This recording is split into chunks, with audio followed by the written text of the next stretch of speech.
زين جمع كل تجار السلاح الكبار في القصر بتاعه، وده بعد موت متولي وشريف. يبقى اكيد في حاجه،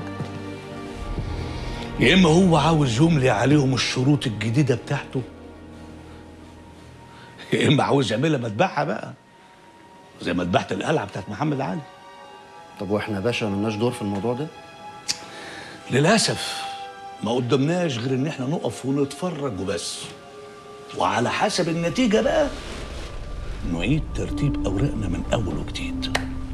هو انا عايز اعرف احنا نفضل قاعدين كده ازاي ومعانا كل المعلومات ديت؟ هنعمل ايه يا اكرم؟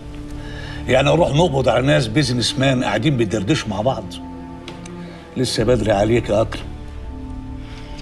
قول لي صحيح، وصلنا لايه في موضوع متولي ده؟ مفيش بصمات لاي حاجه ولا حد عايز يتكلم عن اي حاجه اصلا يا باشا. دي كانت مذبحه، متولي ورجاله كتير راحوا في الرجلين، حتى الطباخين. ما هو زين لو يمكن يعمل العزا بتاع شريف الا اذا خد بطاره، اكيد هو اللي عملها. بس للاسف بقى مفيش غير ربنا بس هو اللي شافه. يا ترى الايام اللي جايه دي مخبيه لنا ايه؟ قبل اي حاجه يا حاج زين، انا لسه ما خدتش ابني وما اعرفش عنه اي حاجه، بس احب افكرك ان ابنك لسه تحت ايد يا زين.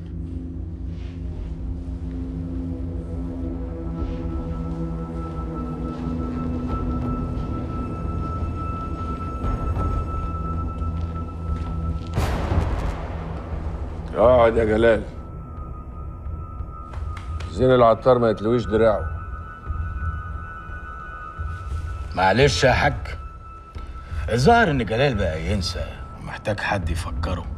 ما يبقاش الكلام كده يا سليم، نتكلم بالعقل. مين هيبدأ الكلام يا زين؟ اللي عاوز يتكلم يتكلم. أنا عايز أتكلم أنا، بس بشرط موافقة الإخوة طبعا. واضح إن مفيش حد عنده اعتراض.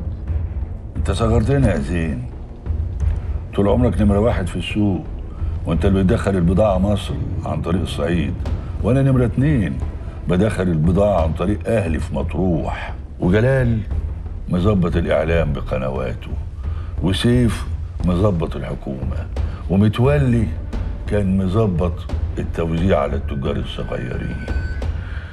بس أنت اللي اتغيرت وعايز السوق لنفسك، ومنعتنا من أي شغل يجيب مكسب زيادة.